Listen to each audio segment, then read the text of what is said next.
again, and welcome to the 73rd episode of Under the Radar.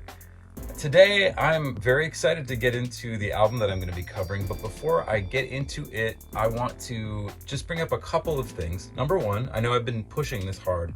One is that I have my web store, and since I very recently released a music video for Lucy May, I would like to inform you that Lucy May appears on Escape Babylon by Slave to Servant. This is available on 180 gram vinyl. It's in my store on sale right now. There were only 500 copies pressed on vinyl. There were 1,000 CDs, and then the CD comes with a bonus track, a 14th track that didn't make the vinyl version or the digital version. So if you would like to get a copy of Slave to Servant's Escape Babylon, feel free to go to samswansonmusic.com/store and purchase yourself a copy. Also, today's release that I'll be covering is also very limited. There are under 100 copies left in the store, available on CD from 2007. But we're going to get to that. Before I get into today's release, I would like to give a shout out to someone who I recently did an interview on their upcoming podcast that's coming out with another bandmate on today's release. The shout out goes to Antonio Llanos. He works at codcourier.org, and he has been putting out a bunch of just like documenting things, researching the scene. He's a graphic artist. He said that this album that I'm going to be covering today was a big part of getting him through his graphic design schooling at art school. And the gentleman that he is his boss, by the way, was also in a band that was in our scene back in the early 2000s. So I would like to shout out his boss's band, which I remember from flyers, but I don't know that I ever played with the band, but they were called 15 Minutes Late. They did a record with Sean O'Keefe called Is This How You Feel? The songs on the record are very good, and I believe he later went on to be in a band called Logan Square. He did some touring with Lucky Boys Confusion, and I think somehow, somewhere in there relating to the Under the Radar series, he may have played with First Class for a minute there. So anyway, just a shout out to Antonio and his boss and codcourier.org. So you can check that out this fall. I think September, October, somewhere in there. The episode with Mike DeBoer and myself will drop, where we gave quite a detailed history of Dormlife and Midwest Blue and just the bands that we were in that scene, and it's just kind of a fun little conversation that we had. So without further ado, let's get into today's episode. And before I pick up this release and I start talking about it, I would like to go ahead and kind of rewind for a second back to a couple episodes ago where I covered New Brains for Everyone as performed by the Brokedowns. Now, what I covered at the beginning of that episode was a thing that was very cool called Idiot Ego, this zine that Jim Miller put out in conjunction with a bunch of friends in the community and scene. And I won't get into the history of this because I've already covered the actual history of it. However, I want to get into, because Brokedowns were featured in this first issue, I would like to point out something that hints toward the issue that we were in. And so I had mentioned Power Emo's Personal Guarantee, which was a very entertaining article on what was going on with emo, or commercial emo at the time, labeled Power Emo by Idiot Ego. And they would give us little shout outs in it and kind of poke little jabs at us, but they respected us enough that we were, Dormlife that is, that we were, I guess, at least doing something slightly different, right? In the first issue here, Jim basically just laid it out in his theories on emo and comparing it to hair metal and such, but he gave us a little bit of love. He was talking about bands trying to like put more effort in and not be so lenient on the online world, which is kind of crazy because here we are and it's all about your online persona now and algorithms and everything. And he was just talking about being original, kind of reaching outside the box, going out, handing out flyers, etc., just doing the things that a DIY band would do. He said, if you can do that, be even a little unique, we will go to your shows and say good things. We give Dormlife some hugs, and they're power emo to the umpteenth degree. In fact, Sam Dormlife wants all of you to mail your demos to his record label. See his label's ad on page 37. This is hilarious to me for multiple reasons, but in short, I appreciated Idiot Ego kind of giving us hugs and letting us into this little movement that they had going on. So in the second issue, which came out in, I think it was February of 2007, we were hot off the heels of It's Not Me, It's You. We had toured on that record, sold many copies at local shows, and I will definitely side with Idiot Ego that at the time, that record, that first record, is a very emo, like Midwestern emo, kind of very clean, breathy, whatever record. However, what we were constructing at the time, and the follow-up to that, our sophomore release, today's release, which is entitled Roses Are Blue, I don't think people knew what we were creating. And so even though I guess we had that emo was permeated in us, we had a lot of other things. And so in this second issue of Power Emo's Personal Guarantee, they gave us a few more shout outs. And again, this was Jeremiah Scarum, Gino Scarum's cousin, who wrote this second article, which was really good. One of the things that they were harping on was Panic at the Disco had really blown up on that first album, A Fever You Can't Sweat Out, and they saw that a lot of bands were very much copy and pasting that thing. And so, again, giving advice in this, and in instruction number 4, he said, getting an album out on Alarm Clock Records should be at the top of your main goals of this band list, which was very kind. Obviously, they're kind of joking, but kind of not really. I never had a real budget as a label with Alarm Clock. So that all being said, we were covered in this issue. We played a show at the Knights of Columbus in Arlington Heights, and Jim Miller came out to watch us, take photos of us, and also take us out to Denny's for a little interview for Idiot Ego. And many of our friends' bands were in this issue as well. It featured me, myself, and Ryan, who have covered it in this past episode. It also featured a band called The Hawk, and it was The Hawk's last show was the release of this zine. That featured Tyler Wildy of, I can go all the way back to the first episode. It featured Todd and Tyler, who were in Rebel Jedi, Super 18, and some other projects as well. I don't think the band ever had a formal recording that came out as a release, but anyway, they were covered in here. Vacation Bible School, great punk rock band from Chicago that I'll be covering one of their records later in this series. Heart-Shaped Hate, which is incredibly unique duo, which I'll be covering in the future as well, their debut EP.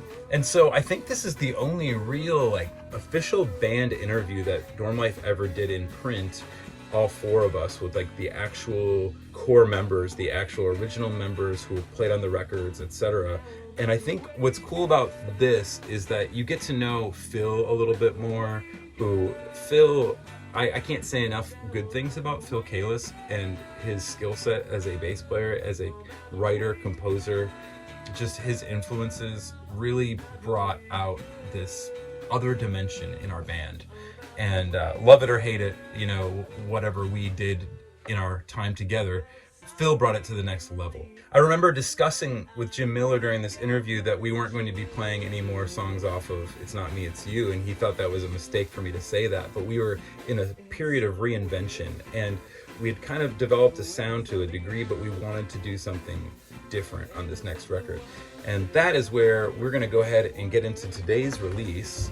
Today's release is none other than Roses Are Blue by my band Dormlife, and this album came out in 2007.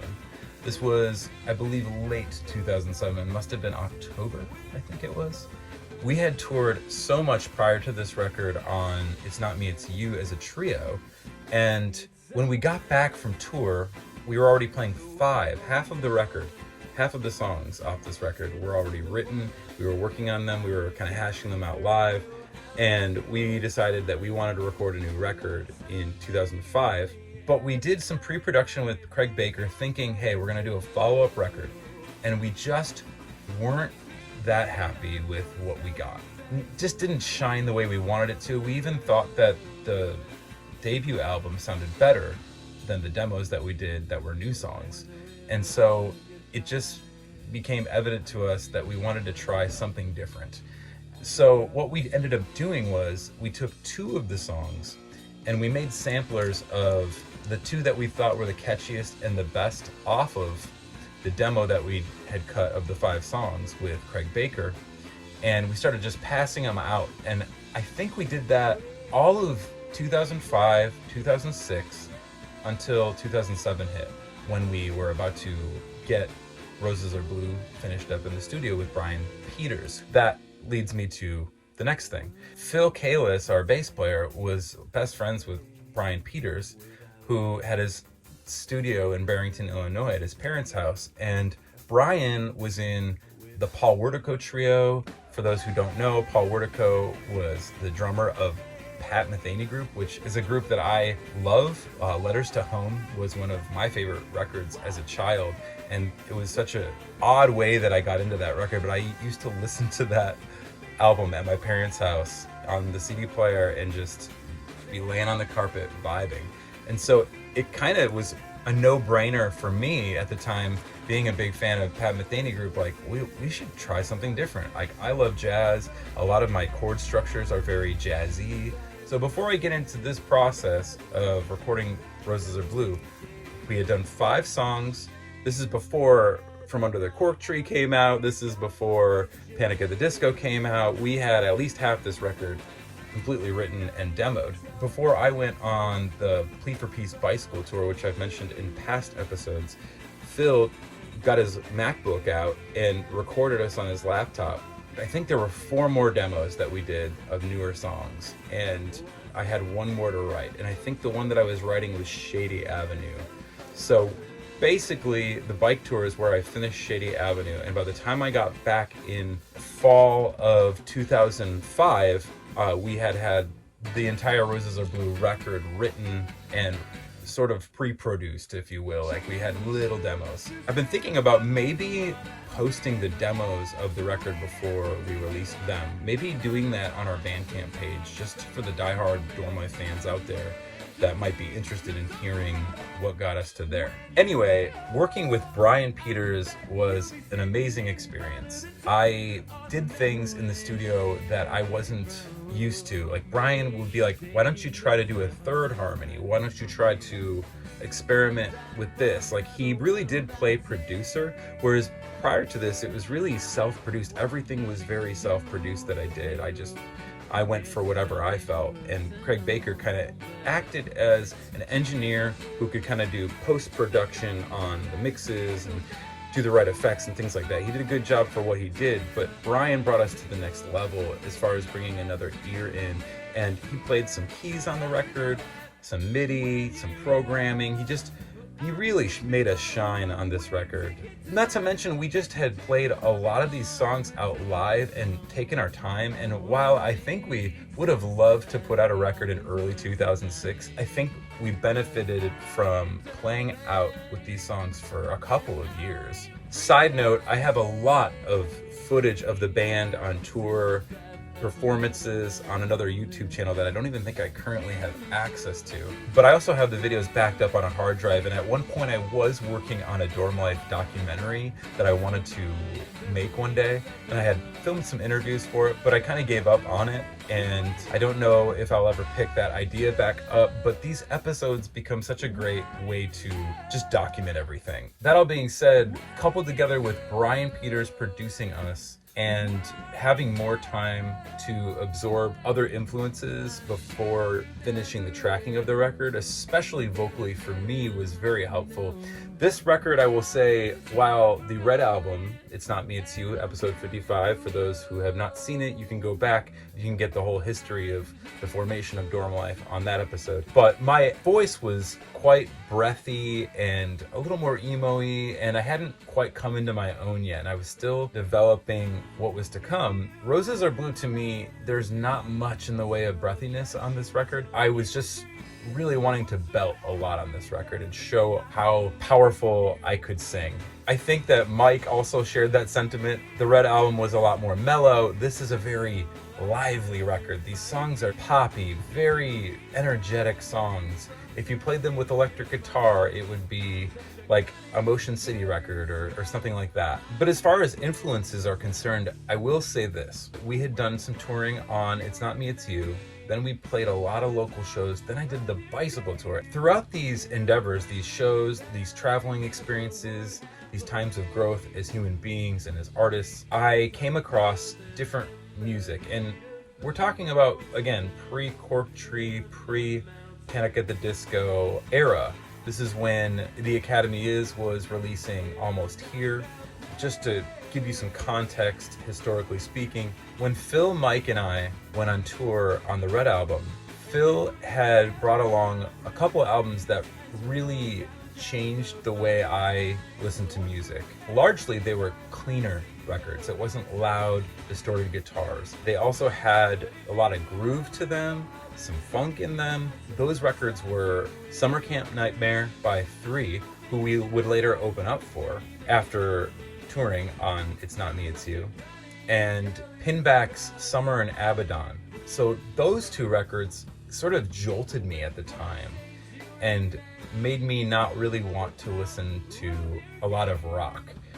That shift continued because I really got in touch with my roots, listening to a lot of R&B, a lot of soul. A lot of people probably wouldn't know this about me, but one of my favorite artists since I was in 7th grade is D'Angelo. When he dropped Brown Sugar, I mean, that changed my life. He was like my Prince, you know, of my generation, growing up as a junior high schooler in the 90s. Whatever you want to call all that neo-soul, all that kind of music that was coming out at that time, I had gone back to that, and then you had things like Common and Kanye West were collabing a lot. John Legend dropped Get Lifted, and so a lot of those things fell into the mix during this time while we were in the studio, as well as one other important factor that may not appear on its face as an influence, but certainly by the Yellow album, I would say we embraced more of them. When we were beginning to track Roses Are Blue, I left for the Plea for Peace bicycle tour, which I've mentioned in the past. Both Choi and Matt Embry of RX Bandits were on that tour, and at the time, they were in the studio recording this record, and I got to hear at least 2 of the songs performed by the campfire at night, because we would sometimes share tents. It really expanded my horizons as to Matt Embry and his vocals, being influenced by Nina Simone and things of that nature. While the RX Bandits were definitely more progressive and had distortion and electric guitar in their music, I felt very blessed to get to be a part of this. And I will say this also because there's a little motif going on here, and you'll understand what I mean a little bit later in the episode after I cover some songs. But at the time of RX Bandits working on this record, Finch, the band, was releasing their album, their sophomore effort, Say Hello to Sunshine, and it essentially destroyed their fan base. While I think it's a brilliant record, I understand why it was a sophomore slump, as they say, for Finch, coming off the heels of such a successful debut full-length record, What It Is to Burn. When you just decide to take a 180, there have been bands that have done that, like Weezer did that with Pinkerton, and later on it became a cult classic. Obviously today, Pinkerton is a classic. I actually still look back at the Finch record. I hear other things in that record, like Faith No More, just things that are some of my favorite bands, the influences that were on that record. Anyway, that all to say, I'm not trying to digress too much, but I would say that RX Bandits, I would say 3, I would say Pinback, a lot of R&B and soul, and a lot of 70s. I was getting back into like Curtis Mayfield and Marvin Gaye and stuff like that, and then mix that all together with The Stereo and Smoking Popes, and you've got, you know, a mix of pop songs and energy and clean tones because it's all acoustic. There are also more, and because RX Bandits are not a Midwestern Chicagoland area band, I'm not going to be covering this record. However, you should definitely check out And the Battle Begun if you get a chance. So back to this record, we did not want to make a sophomore slump. Not that we had any real notoriety as a band at all, Nobody knew who Dormlife really was unless you were in the Chicago area at the time. But we really wanted to make a dent. We wanted to do something that could have some marketability. And I'll go ahead and I'll reference an old episode, Remembering to Forget by Midwest Blue. I talked about Reinvention 101, and I would say every record I've ever done as an artist, I'm always reinventing myself. I'm never trying to make something that's like the last thing. And while I think you can hear that this is Dormlife, there was a foundational sound already laid in place. We expanded and evolved into this. And so a couple other things to mention at the time. While we were tracking the record, the songs were written, like I said, we were playing them live. My sister had joined the band on piano. I had hinted toward that in episode 55. I won't get into the whole story, but long story short is that my sister had a seizure. This was back in, I want to say it was 2005 or something. Her health was really on the decline, and I felt like I almost lost her. And we were already good friends, but I just wanted to spend as much time as I could with her. And Sarah and I had a good chemistry together. We worked well together, musically speaking, her playing on previous releases of mine. In 2005, we started writing together, and Sarah officially, I think, started playing right before 2006 or right after 2006. And it took us close to a year to get all those piano lines down and written and being happy with them and playing them and trying out live. So that was another thing that slowed down the process of getting the album recorded. However, that made it, again, for a better record. And so all these things that slowed us down, I think, were for our benefit and for this album's benefit. The other thing I would like to say is, at the time, we had Fueled by Ramen. Like I said, Academy is dropped almost here. They were doing quite well, but nobody was doing quite as well as these guys until another band came along. Even a band like Paramore hadn't broken quite yet. Fueled by Ramen was signing these types of bands and also putting out these types of bands like Punchline and Kane Hodder. It seemed like these bands kind of became tax write-offs, so to speak. It seemed like the bands that had bigger voices, honestly. I don't know that that's completely 100% accurate, but it seemed like those strong vocalists were becoming, and rightfully so, a trend. They just had a very big voice. And these bands that didn't quite have the same oomph to their vocals seem to be on the decline a little bit as far as in the Fueled by Ramen market. I'll just say that. By the way, I want to give a shout out to a band called Punchline, the podcast. You should check that out because they tell a lot of these stories. Also, the bass player of Punchline co-hosts a podcast called Krista Makes a Podcast with Krista Makes of Less Than Jake, where they tear into songs by all kinds of different artists. It's a great podcast. So you should check both those two podcasts out. Just wanted to make sure I mentioned that. But at the time, Cork Tree was about to come out. Fall Out Boy was getting quite large.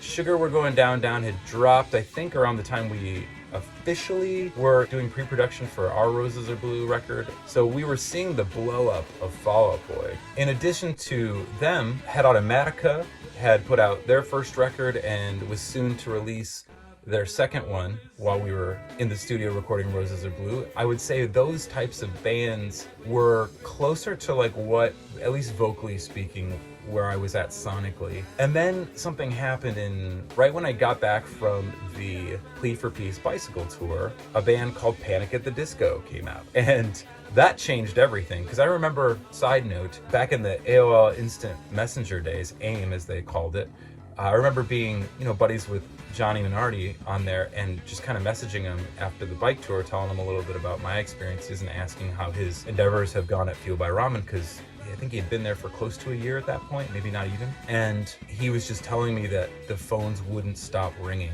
because of Panic at the Disco. And love them or hate them, I gotta say, in some ways that first Panic record is more creative, in a sense. I'm saying musically speaking, than Fall Out Boy. I think there are really great ideas on that record. And that was probably, even though Roses Are Blue was written prior to this era of records coming out, I would say that it influenced a couple of decisions in regard to some arrangement ideas, some additional instrumentation, the piano parts, etc., of the record. So I will talk a little bit more about Panic as we get into the songs here, but I just wanted to make sure I laid down a solid foundation of the influences, the historical context, and we were going into this whole power emo, as Idiot Ego would call it, era, and Dormlife really didn't fit into that. However, my voice, I think still to this day, the record holds up, and I think that we would have made, if I can say it honestly, I think we would have added diversity to Decadence and Fuel by Ramen, where they were already diversifying with like the Hush sound, and especially with Gym Class Heroes, nobody was taking a chance on hip hop except for Epitaph at the time. And I thought that was a really cool move on their part. We just felt like Fuel by Ramen would be a dream come true for our band. And that was kind of what I had hoped for this record. And I know that Mike felt the same way. And obviously this did not happen, but I would also like to note the bands and the shows that we would play. So let's just go through a little list of the bands that Dormlife would play with for context's sake. Smoking Popes, Let Go, 3, Show Off, Juliana Theory, Duval, The Hush Sound, Jameson Parker, Brazil, Colossal, Genoa, and Angle, As Tall as Lions, Sherwood, Dr. Manhattan, World Inferno Friendship Society, Hanalei, Jetlag Gemini, Mighty Mighty Boss Tones, Company of Thieves, Treaty of Paris, Power Space, Lorraine Drive, Weatherbox, You, Me, and Everyone We Know, Sundowner, The Brokedowns, The Arrivals, Dudenem, Secret and Whisper, Victoria Halls, and another band that I will be mentioning here toward the end of the episode again, The Academy Is. That all being said, every band that we played with, we quickly realized that if the trend had taken the left turn, we went all hard right. That was the idea, was like bands like Ben Folds 5, where they removed any guitar from their music entirely and were just a power trio with a piano, bass, and drums. So that was kind of the idea, was Dormlife's this organic, just acoustic, piano, drums, bass. So this record again was released in 2007. We released it with Gino Scarum, our homie, at Duckphone Records, in part with Alarm Clock, my label. So this is the 4th release in the catalog for ACR. Again, produced by Brian Peters. The artwork for this record is a story in itself. We had a few attempts at a photo shoot for the front cover, and third time's the charm, as they say. I will say my friend Joshua Patterson came to the rescue because he did not like what we had done. He felt that the front cover especially just didn't pop even as much as our first record did. And I think Josh was totally right. A quick summary of the old artwork. Now, in total, we did 3 photo shoots. The first photo shoot we did would have been in 2006, I'm pretty sure. We went and took photos of a guy named Chad Powell, his girlfriend at the time. I don't know whatever happened to those photos. I think my old partner, when I first started Alarm Clock, we had kind of a falling out, and I think that might have been the reason why we didn't do the artwork with her photos. So we did a reshoot later where my then, at the time, girlfriend took the photos again. And the idea, as you can see here, is and actually you can see it here on my hoodie. We'll go ahead and zip that up for you real quick. The idea was a boy with roses behind his back and a little girl with a knife behind her back. It's so funny because the band Goldfinger, I forget the name of the record, it has knife in the title. It came out a number of years ago, but Goldfinger made an album kind of cartoony with the same exact concept. This had to have been 5 to 6, 7 years ago. I think the album's just called The Knife. Anyway, so we had this idea, and initially we were going to do it with adults. I think my friend Jimmy Lesniak actually came up with this idea for this concept, and I liked it a lot. The first photo shoot we did in Chicago at this park that I really liked, and then we did the retake at the same park, and in that one I was holding the flowers in both of those, but with my friend Aaron Nillis, who I've mentioned in the past. If we go back to like the Knockout episode, I had mentioned Action Heights and Abby Valentine. It's kind of funny because both of those photo shoots, one was done with Chad's girlfriend. Chad worked at Action Heights, and then Aaron Dillis worked at Action Heights at the time at the KOC with Abby Valentine. Anyway, I thought that my shoot with Aaron went quite well. We had done the layout with a different photo shoot that Tori had taken of the band, and it was ready to go. I think I had even advertised it in one of the issues of Idiot Ego later. And Josh just kind of intercepted me. He said, dude, this cannot fly. We need this thing to look banging because the album is so good. So what we did was, I believe this was Mike DeBoer's, was it his cousin? And then my friend Janelle, her niece. It wasn't a green screen, it was on a wall, I think. But I think he was holding a piece of paper and she was holding a ruler or something in the original shoot. Basically, Josh Patterson, I have him to thank, and Beta Promotions for making this whole thing shine. We did a whole new photo shoot with the band and very, very happy with it. Man, holding this just makes me wish that we had pressed it on vinyl. Maybe, we'll talk about that later. Yeah, just beautiful artwork. We did matching hoodies. We had a slew of merch that we pressed for the tour. So getting back into the artwork here on this record, following the same motif, the Dormlife disc, we did the whole Ezekiel 25 thing again, where it said copyright 2007, ACR, Duckphone Records, made in USA, all rights reserved. Unauthorized duplication is a violation of applicable laws. For the path of the righteous is beset on all sides by the iniquities of the selfish and the evil. Another verse from that passage of Ezekiel 25, one of the lines that Samuel L. Jackson did not quote in Pulp Fiction, but part of it nonetheless. So we shot the kids separately, and we shot the band. The whole photo shoot was done at Lane Tech in Chicago area. I think that would have been Roscoe Village. Anyway, Lane Tech just really looked very studious, right? A school, a collegiate looking building, right? So we photoshopped the kids over our photo, and we were doing various things in the background.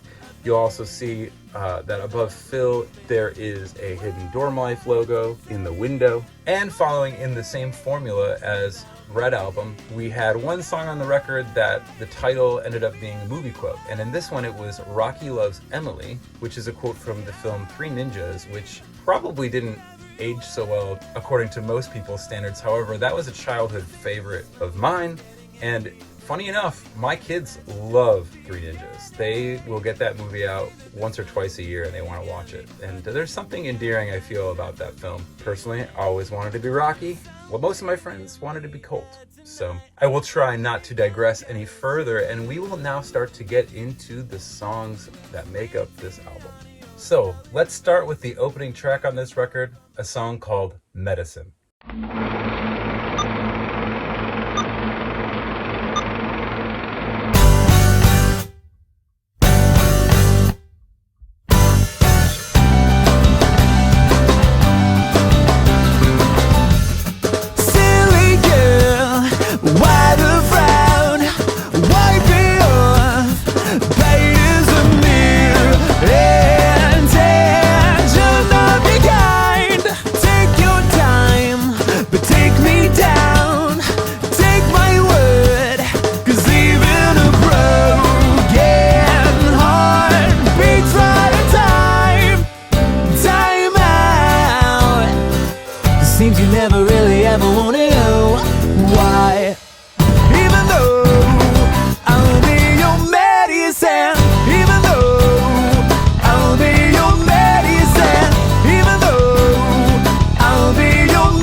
I think that Medicine was the first official song that we wrote for this record.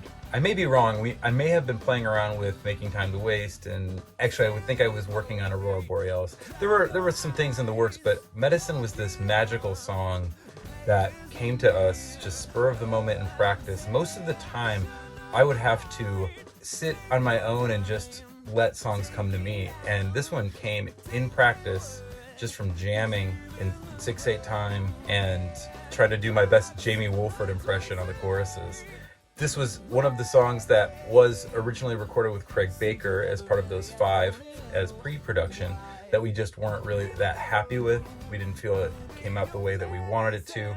Obviously later Sarah, joined us on piano for this version, and this was far superior to that one. One other thing to note about the first song is I don't remember whose idea it was.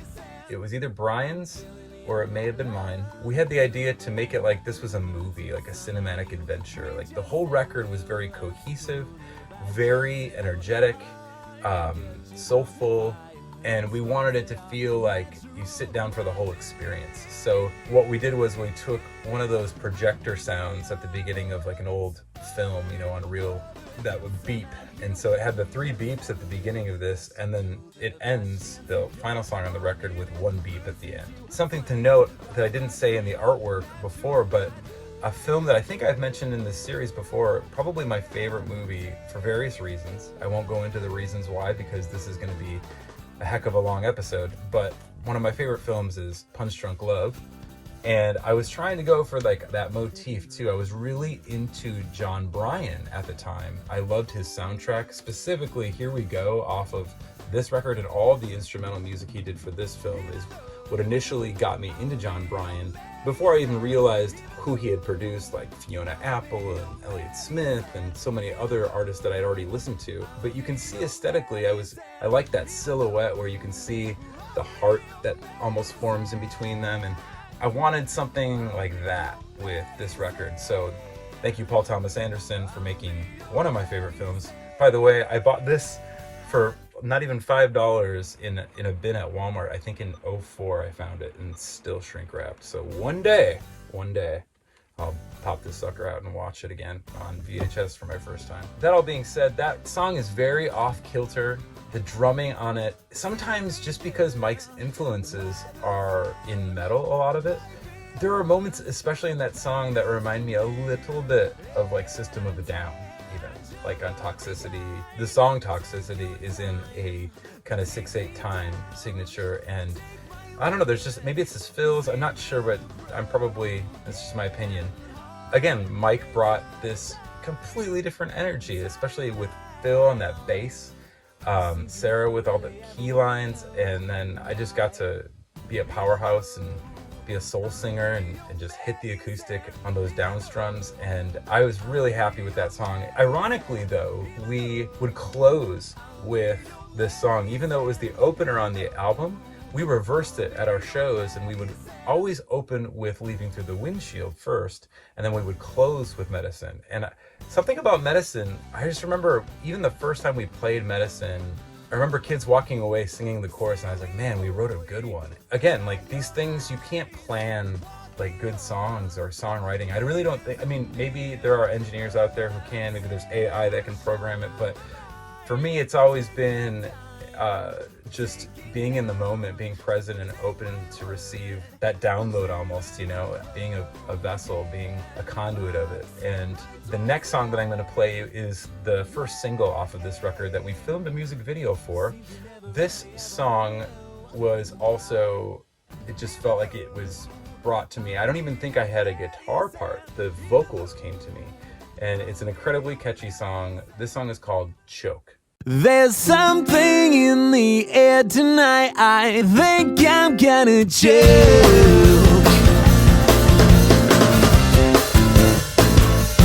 It's so sweet, the way you turn me off. In a sense of wonder, I've been wondering what you're on. There's something in the air tonight, I think I'm gonna choke. What's written on your stolen faces, wisdom from my past.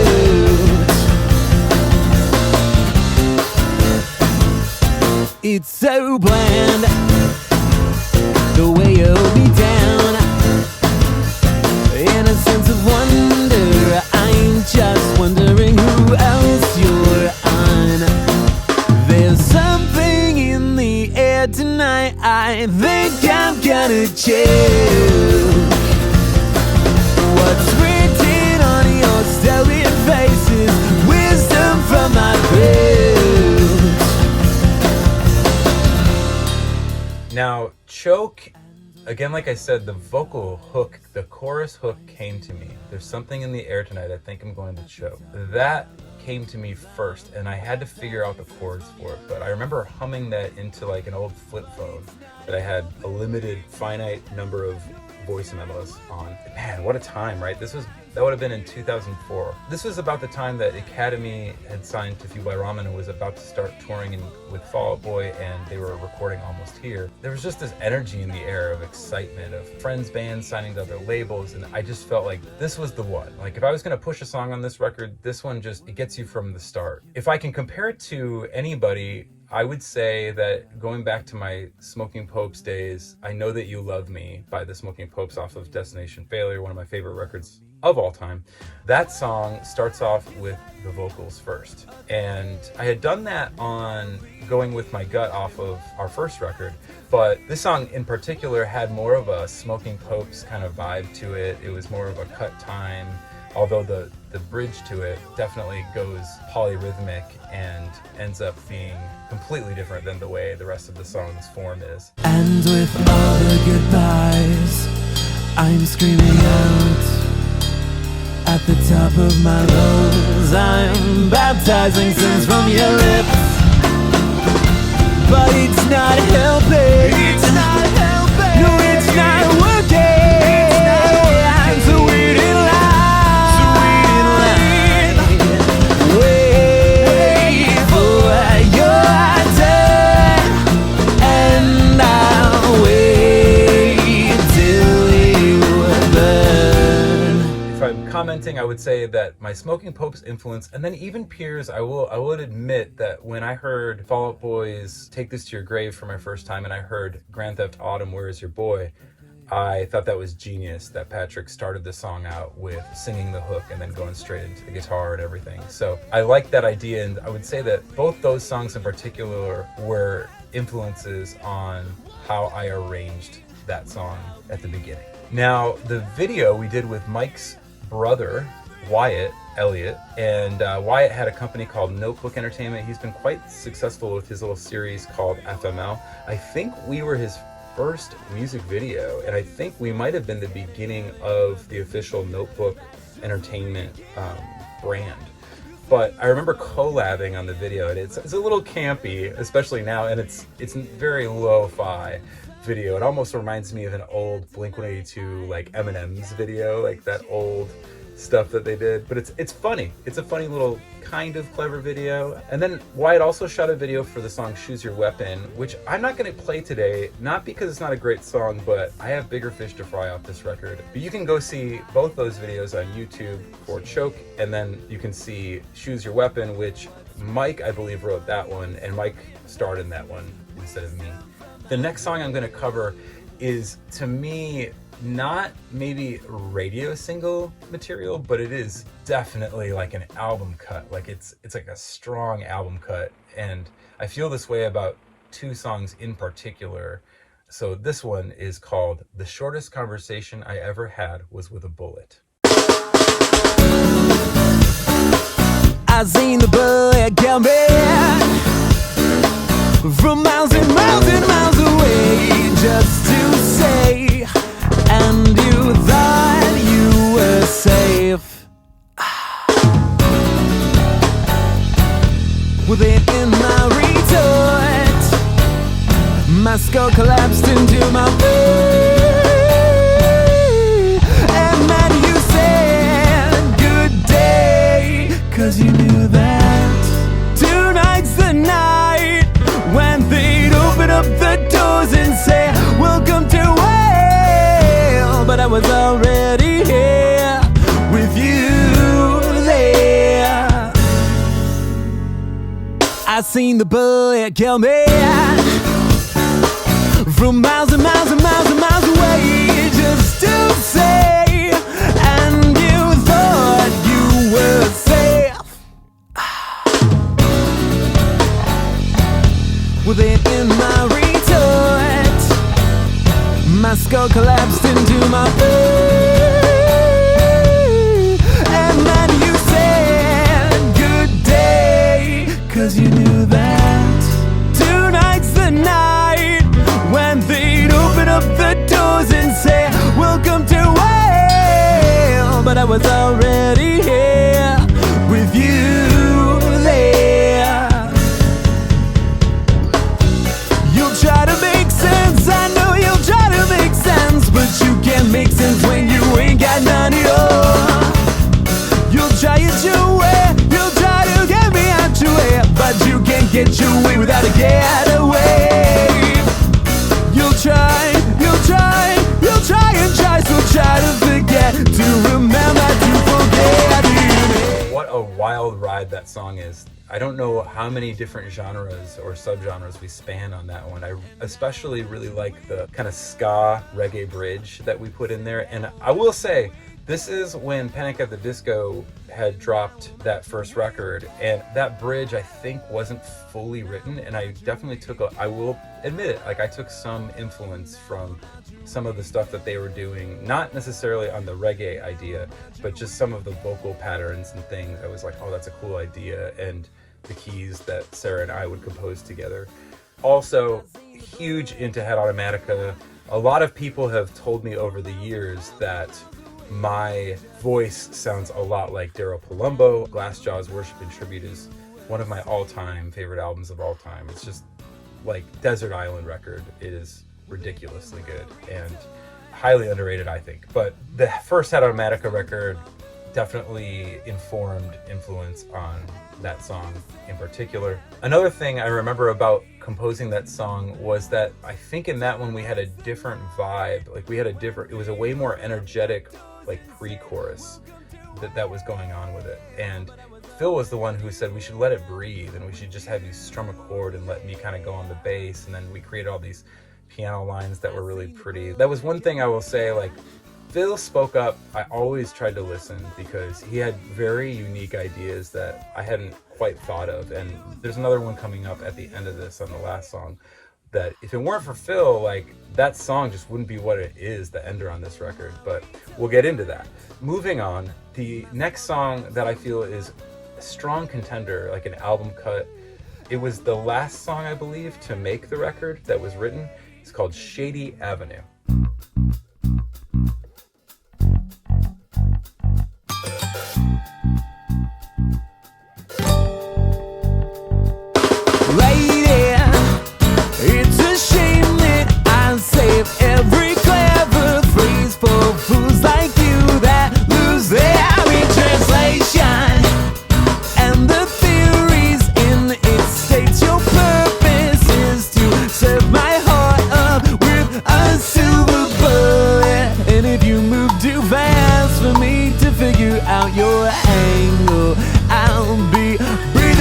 A tube into a tank.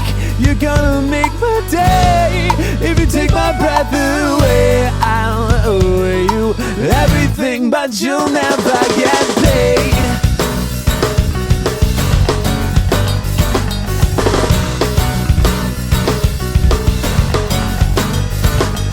Shady Avenue is where you grew up. If you catch my drift, but it's drifting through above your shoulders, and the verdict's in it states your sentence is not sincere enough to hold up in this court. But if you speak too fast for me to figure out your angle, I'll be breathing from a tube into a tank. You're gonna make my day. If you take my breath away, I'll owe you everything, but you'll never get paid.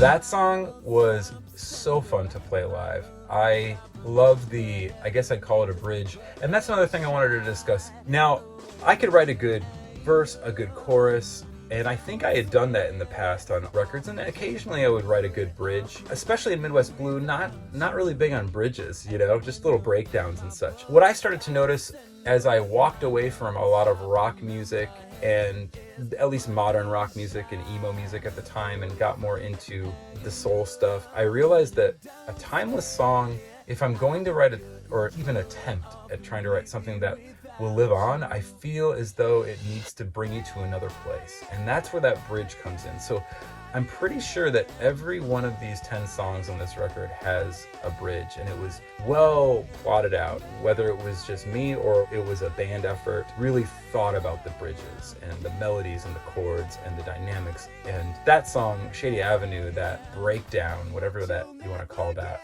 it's almost like there's no formal chorus to the song. It's sort of like a breakdown, and then it has a cool bridge at the end with a lot of polyrhythms. But that song, I was so happy that it felt like the album was complete when I started writing that song. So moving on, the next song that I'm going to play you, I think I was working on this song before the Red album dropped. It was one of the original songs that I started messing around with, and I was going way more R&B. I was really trying to hone in on old Timbaland, like slowed down jungle beats and dynamics, and kind of listening to Jodeci and just a lot of the stuff from my junior high and high school years. And I wanted to make something more that way, but Mike brought that double kick in, and it's definitely the heaviest song on the record. Some of our friends in a band called Inocula, they wanted to cover this song, and they never did, but it would have been entertaining to hear an actual metal band cover it. This song is entitled Aurora Borealis.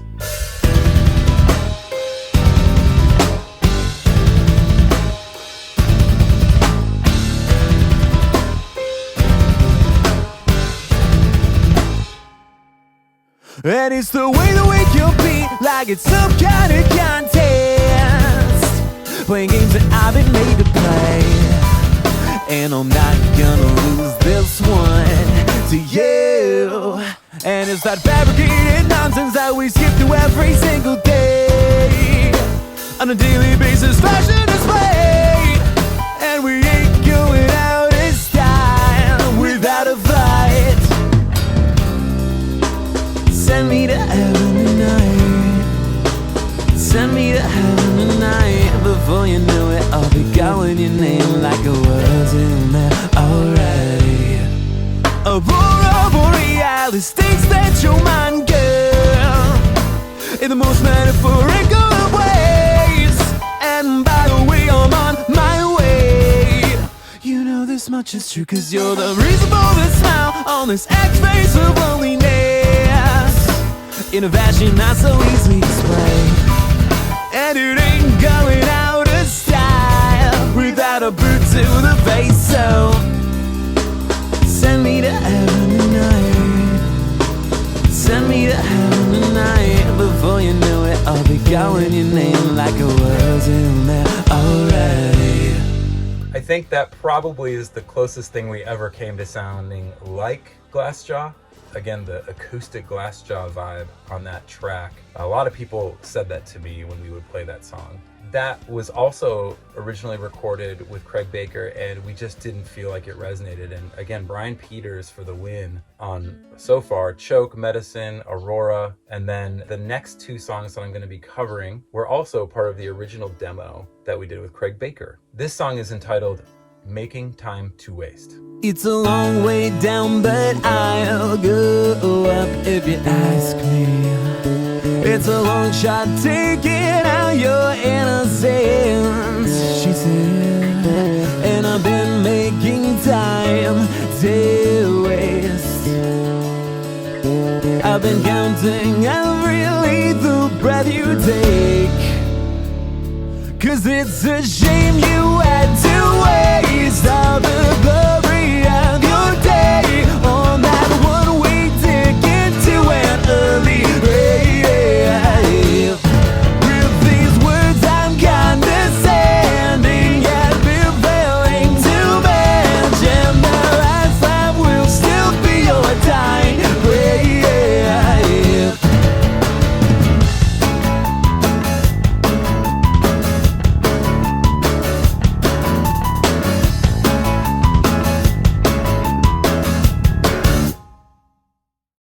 It's a long way down, but I'll go up if you ask me. It's a long shot taking out your innocence, she said. And I've been making time to wait. I've been counting every lethal breath you take. 'Cause it's a shame you had to waste all the glory of your day on that one-way ticket to an early grave. With these words I'm condescending, yet we're failing to mention the last time will still be your dying grave. Fun fact, originally I had entitled the song just Time to Waste. During that time, while we were touring, Alkaline Trio had just released their Crimson album, and the first lead single off the record was called Time to Waste, and I was like, why Matt Skiba? But it didn't, really affect anything, obviously. So I just lengthened the title by one word. So this song, I'll get to this when I start reading some reviews off the record after I'm done playing these songs. But I think this was the closest to like a Dan Andriano style vocal on the record. And I think I've mentioned this in the series, I've covered Alkaline Trio in the past, but I was a big Tuesday fan and just a huge Dan fan of Alkaline Trio, especially like From Here to Infirmary. Those songs are just infectious to me. Still, I could listen to that record almost any time and just enjoy every track. And another thing about Alkaline Trio, where you had bands like Fall Out Boy who had long song titles at the time, it was kind of the trend to write really long song titles, right? Like I Write Sins, Not Tragedies, and all that kind of stuff. Alkaline Trio kept it simple. And I enjoyed that, like Cringe and Radio and Crawl. It was just simple. And so I was trying to do that on this record also. It's just, let's keep it simple. Let's not be so follow the trends. Although, occasionally you can make one title that's longer if you want, which we did. But that, I think, was a fan favorite. I'm only going to cover one more song here. So this brings us to a show that Dormlife was headlining with the Skywriter at Clearwater Theater. It was with Unique Chic, I think, and some other bands. And I had not heard from any of the Academy's guys. I had gone to see them at some of their shows when they were touring back through Chicago. I had tried to keep in touch, but didn't have any luck with return phone calls or anything. And the Skywriter had been opening for them and playing with them. And I realized that those guys are a lot more tight with the Academy because of going to school with them, right? And maybe a little closer in age as well. But we all played together at Clearwater. We were about to go on, and not only was Adam Siska there, like the whole show, but Bill Beckett showed up right before we went on and caught our whole set. That meant so much to me when he came out. I had missed conversing with him. He's quite an intelligent, talented songwriter, just always an intriguing individual to talk to. I just enjoyed his company a lot for the times that we did hang out, which I guess aren't that many, but it meant a lot. And when we got done with our set, Bill came up to me and he said, dude, that first song, you just couldn't stop raving about Leaving Through the Windshield. And I find it so ironic.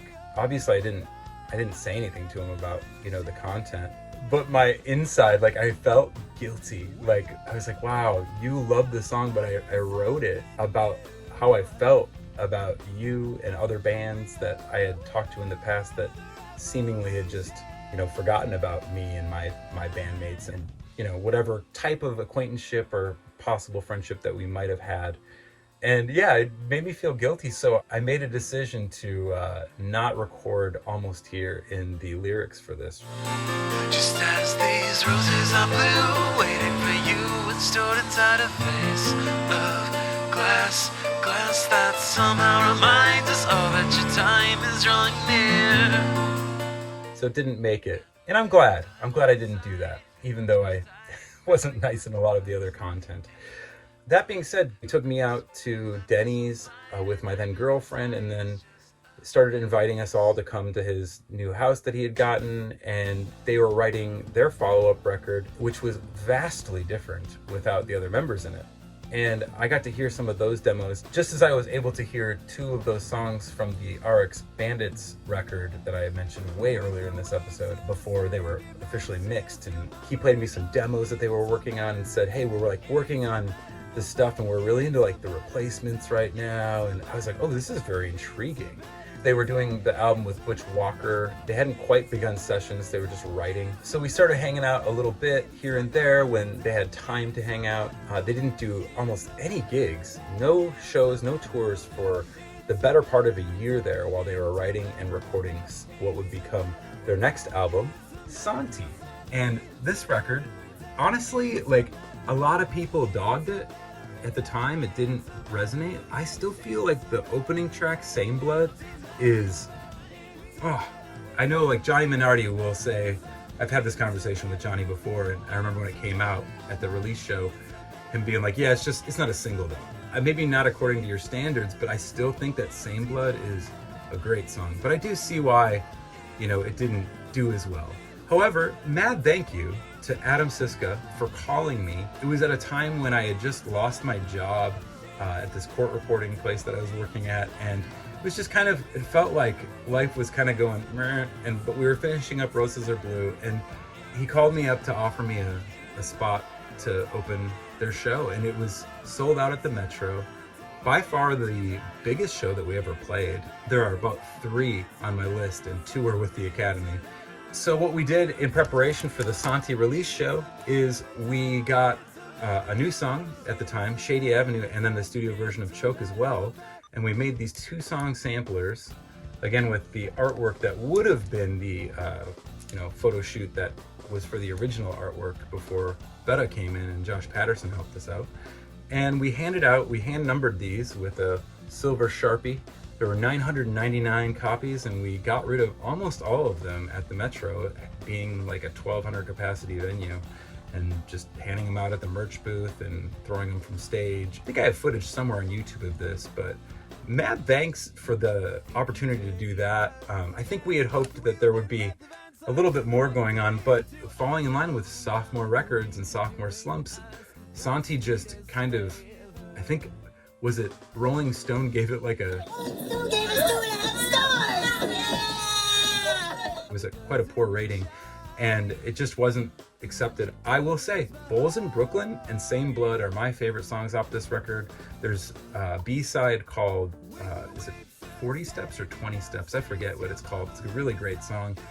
I thought this record had a lot of character, and I don't think people were ready for it. The band kind of changed their image aesthetically. Siski sometimes talks about his haircut at the time, and I can see why he says don't do that.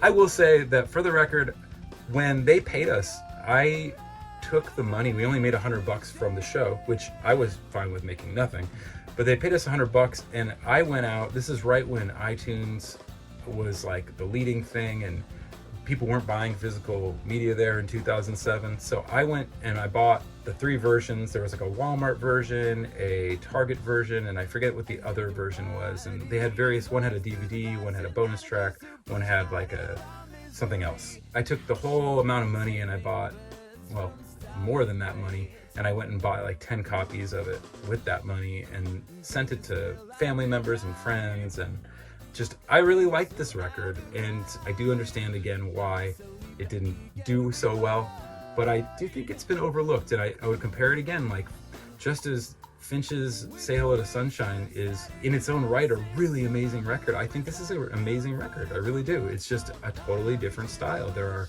elements of new wave in this record, and that Paul Westerberg influence in there. There's a lot of different things. Third Eye Blind's in here. It's just a darker record, not as poppy or overtly poppy. Anyway, so I just want to make sure I say thank you again. I know I've said it before to you guys, but thank you, Bill. Thank you, Adam. Thank you, Mike, for letting us open that show. And even though I think we would have loved to have toured with you and perhaps gotten a record deal or whatever the other bands were doing at the time, but none of that worked out for us, I still celebrate the little win, and I have you to thank for playing the biggest show that I've ever played. If you take both hands off the wheel and let the van slide you directly into a coma, you'll be doing us the sweetest favor. 'Cause you are a dime of a dozen that shine, but your dozens behind. With the waves of static hypnosis, you're mumbling recycled footage from your own unoriginal motion pictures that your soul called robots, but your secrets out because we are unanimous society. That is something new. We are the revolution.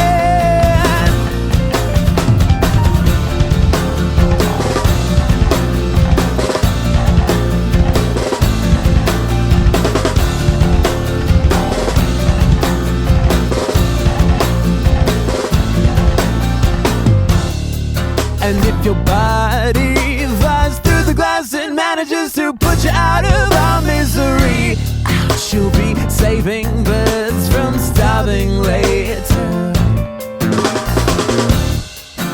'Cause you smell like a crime, and you're so out of time. So leave the ego behind. With the waves of static hypnosis, you're mumbling recycled footage from your own unoriginal motion pictures that your soul called robots, but your secrets out because we are unanimous society. We are that is something new. We are the revolution. We are that is something new. We are the revolution. So another little factoid before I cover some reviews and do a conclusion. I know this is the longest video, but it is by far the album that I'm the most proud of as a whole that I've done from my past before I moved from Chicago to New York. And I really think this record stands on its own 2 feet, and it just didn't get heard. And I think that maybe one day, maybe it'll end up like, dare I say, like a stereo record or something where it goes on to influence other people and what they want to do. Like we held to our guns and we are always acoustic for what that's worth. But I wanted to say that our friend Johnny Schultz had passed right before we did that Santi release show. Johnny, I've mentioned him in the past.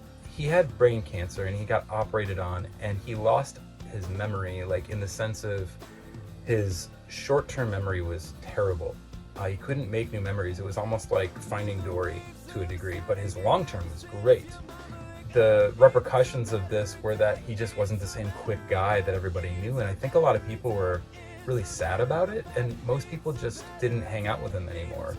My sister in particular, she really took a liking to Johnny and became very good friends with him, and we would just make sure we picked him up before every single show that we played as Dormlife that was local, especially at Clearwater Theater, and he would film us and hang out with us, and it was just this time that we got to spend the last couple years of his life. So if we didn't get a record deal and we didn't get to tour like the Academy is or any of these other bands or get a shot in that regard, we got a shot at staying back home and being with our friend in his last days. And that means the world to me that I got to share those last moments with him. I just wanted to note that we dedicated the album in loving memory of John Schultz, just as I had dedicated the Remember to Forget record to Josh Geyer, as I mentioned in the past episodes. So rest in peace, Johnny. I look forward to sharing maybe some photos and more on him one day. It was just a great person. Before I do my conclusion here, I'd like to read some reviews that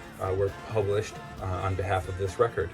All right, so this first review is from Punktastic by Paul Savage. It says, Dormlife's vocalist Samuel sounds a little like Daryl Palumbo. Admittedly, Dormlife are a much gentler proposition than any of the Glassjaw Man's acts, but there's certainly a familiar tone and a sound to his voice which makes this band stand out from the pile. Focusing their sound around an acoustic guitar and some natty percussion, the 10 tracks which make up this album are very well constructed and sound pretty darn good. There are plenty of sing-along moments, almost a little Incubus-y at times, especially on Choke, and the very impressive Aurora Borealis. What Dormlife do well is they use Samuel's vocals as a musical instrument as he drives the songs forward. Although not strictly punktastic review material, if you enjoyed the Spoke Canvas or Jamison Parker, I'm sure you will enjoy this band. They're not breaking any new ground, but they do what they do very, very well indeed. 3.5 out of 5 stars. Punktastic.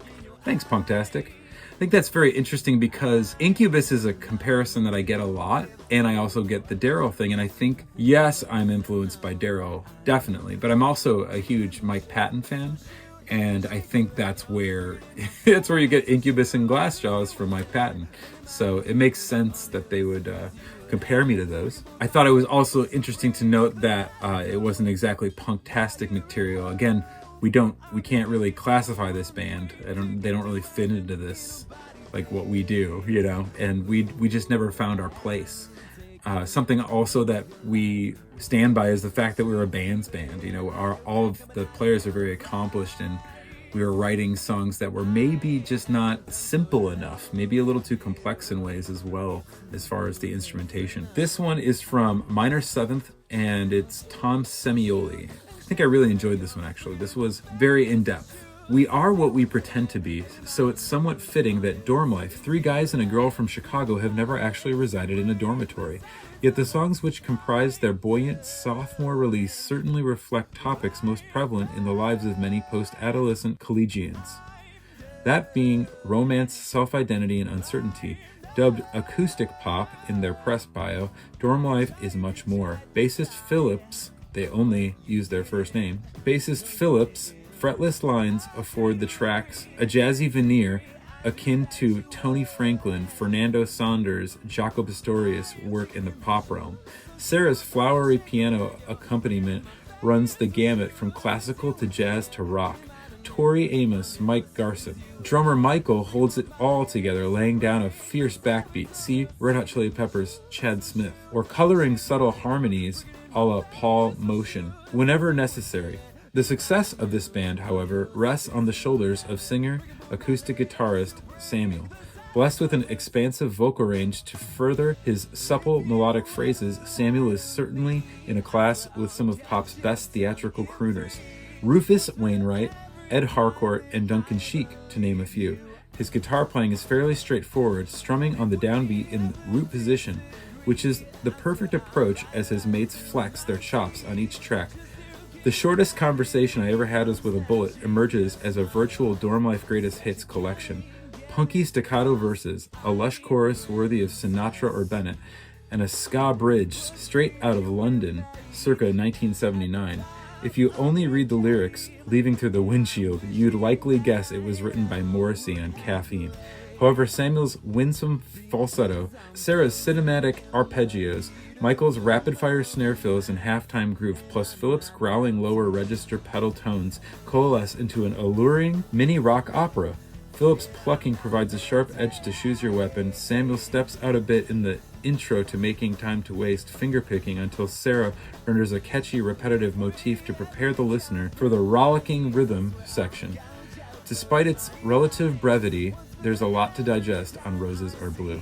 Nobody ever said Dormlife would be easy. I like that review. It was very in-depth, and he mentioned some comparisons that I absolutely agree with. First off, Phil is highly influenced by Jaco Pastorius. I also had mentioned in the previous Dormlife episode that Duncan Sheik was somebody that I really dug, and I still do, and I think that his tunings and the way he makes his pop songs are very distinct. Altogether, yeah, comparing Mike to Chad Smith, even though I think he's a little more like Tony Thaxton, but Chad Smith's got that groove, and Mike always had a mean groove. All right, moving on. This one is from Die Shellsuit Die, and James Davidson is the one who reviewed it. Dormlife are liars, cheeky little jazzy pop punk liars through and through. Roses Are Blue, they tell us, is the name of their album. We all know this to be lies. But this does come from a band that states in one of their song titles, the shortest conversation I ever had was with a bullet. So I guess anyone trying to chat to a solid metal lifeless object can't be taken too seriously. All japes aside, you are highly likely to have never heard of Dormlife before. I certainly hadn't when the CD arrived at my door. Hailing from Chicago in the USA, this is the band's second full-length, following on from 2005's Alarm Clock Records released It's Not Me, It's You, comprised of Samuel, Sarah, Philip, and Michael. The band take a slice of Incubus, a pinch of You, Me, and Everyone We Know, and a dollop of Juliana Theory to make a quirky hybrid that I must admit is somewhat unique. From the opener, Medicine, the off-kilter drums mix in with the piano tinkling and the distinctive vocals mishmashed together to make at least interesting music. Even if it's not your cup of tea, you have to appreciate that they are trying something fresh. Having listened to Roses Are Blue, Lies, on many, probably easily 100 times occasions since getting it for review, I haven't gotten bored of listening to it. Whilst I don't think it's the best thing ever, and I wouldn't put it in my top 20 albums for 2007 or anything, I do think this is above your average pop-punk fare. First off, the lack of electric guitar plucks them out, remaining solely acoustic yet strangely never seemingly inhibited or lackluster because of it. The bass playing is more akin to jazz than anything else, and the drums are never smack on 4/4 for too long, which all in all keeps things interesting. The backing vocals of Sarah, I must admit, I never even noticed until reading that it had occurred from their sleeve notes. Either she sounds manly, or her voice is so far pushed back in the mix that it ends up being a touch pointless. Maybe with album 3 she'll come to the foray. Highlights on the album are Choke, with the catchy lyrics and upbeat melody sinking in super fast, Cure for the Common Cold Heart, sending me occasionally into the 1950s lounge bars, and Medicine, which showcases the band's sound to a T.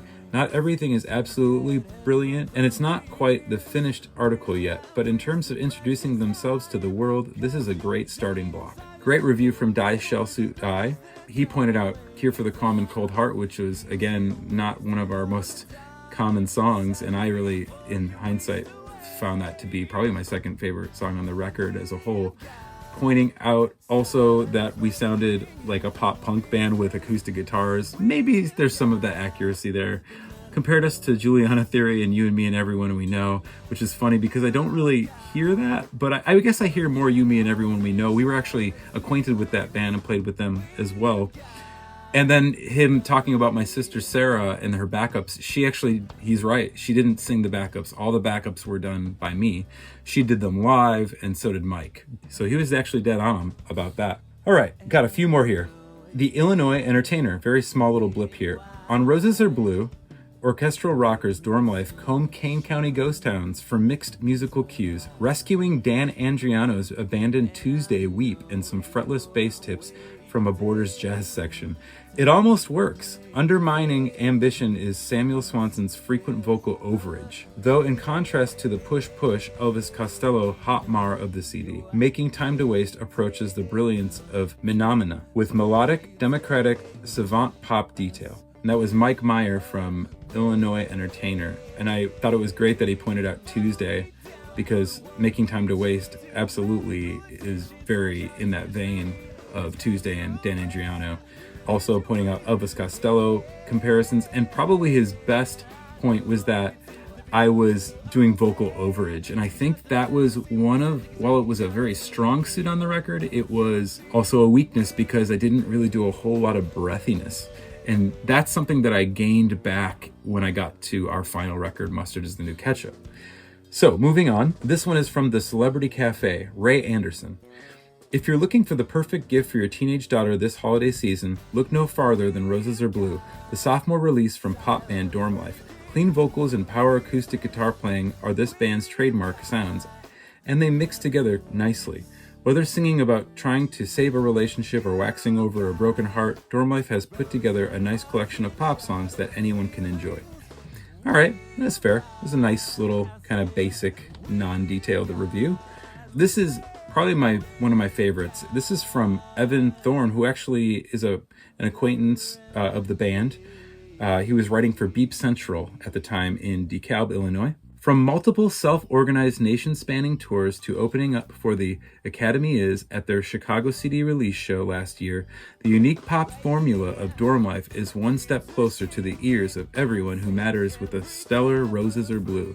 That formula? Strong vocals, lyrical one-liners, acoustic guitar, piano, fretless bass, and hardcore drumming, all flowing together into something that, against all odds, works seamlessly.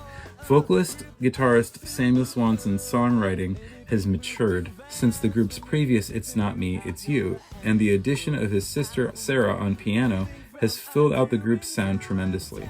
The standout track is Choose Your Weapon, not only for possessing the best song title the American Midwest has produced in years, but for Swanson's Jeff Buckley on Prozac vocal, which put the song over the top. The endlessly catchy Choke is a close second, possessing both the album's most effective hook and Swanson's most impressive vocal on the dramatic bridge.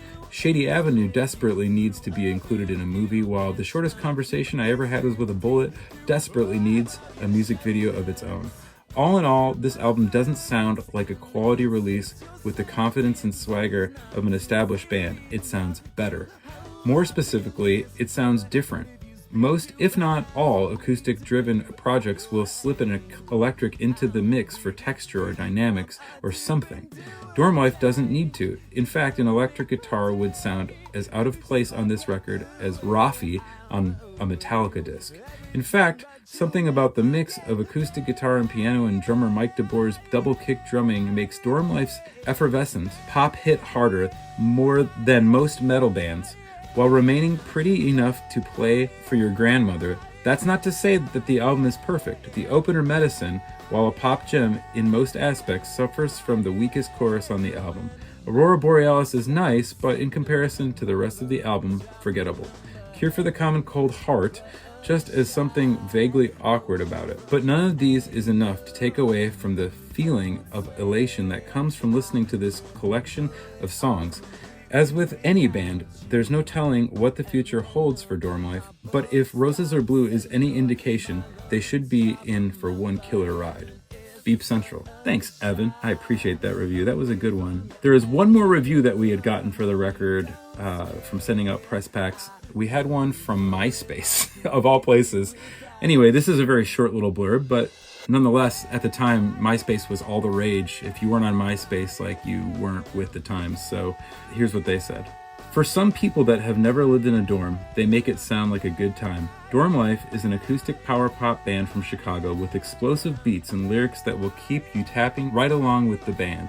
Vocal styling reminiscent of Incubus's unique style makes the fit with this band formidably. The elements of keys, fretless bass, and vocals give this band the needed kick to make it unlike any other band around. With songs like Leaving Through the Windshield and Shady Avenue, it will stick in your head most of the day and some of tomorrow morning. Great band you should check out. MySpace Inc.